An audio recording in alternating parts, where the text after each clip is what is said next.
One day, a young man walked in. Simple clothes, slightly worn shoes, and eyes that carried both kindness and mystery. He ordered the cheapest coffee and sat near the door. Emily noticed him. There was something about his calmness that drew her in.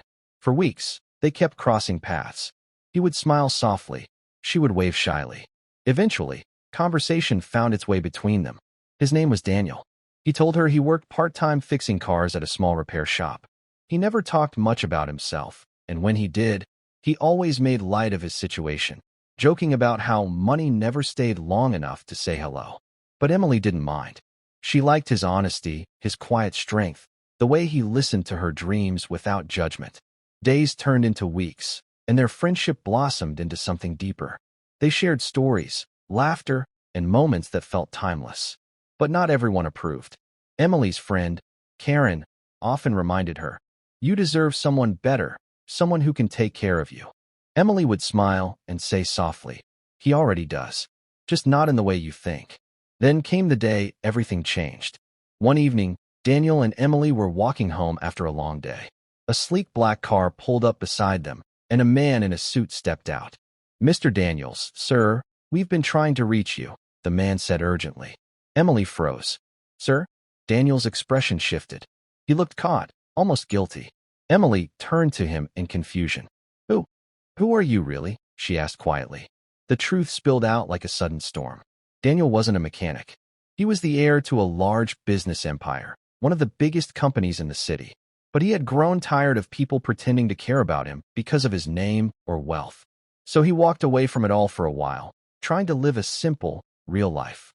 "I wanted someone to love me for who I am, not for what I own," he said softly, his voice trembling. Emily's eyes filled with tears. "You lied to me. I didn't mean to. I just wanted to know if love could exist without the world's expectations." She turned away, her heart torn between betrayal and understanding. Days passed. Daniel returned to his world of luxury, but nothing felt the same. The grand mansion felt empty without her laughter. The expensive dinners tasted bland without her simple sketches across the table. Emily, meanwhile, threw herself into her work. But her hands shook every time she tried to draw, because every design reminded her of him. Then one evening, as she sat sketching alone in the cafe, the door opened. Daniel walked in. No expensive suit, no driver, no pretense. Just the man she once knew. "I told my board I'm taking time off," he said gently. "Not to escape, but to live honestly." He pulled out a small, worn notebook, the same kind she used to sketch in. Inside were rough designs of wedding dresses. "I started learning from your sketches," he said with a shy smile. "You inspired me." Emily's eyes softened. "You didn't need to be rich to prove anything, Daniel. You already had everything that mattered." He took her hand. "Maybe now, we can build something real, together." Months later, Emily's dream came true. Her designs were featured in a major fashion show, sponsored by none other than Daniel's company, but under her name. He never took credit. He just stood in the crowd, proud, clapping as tears streamed down her face.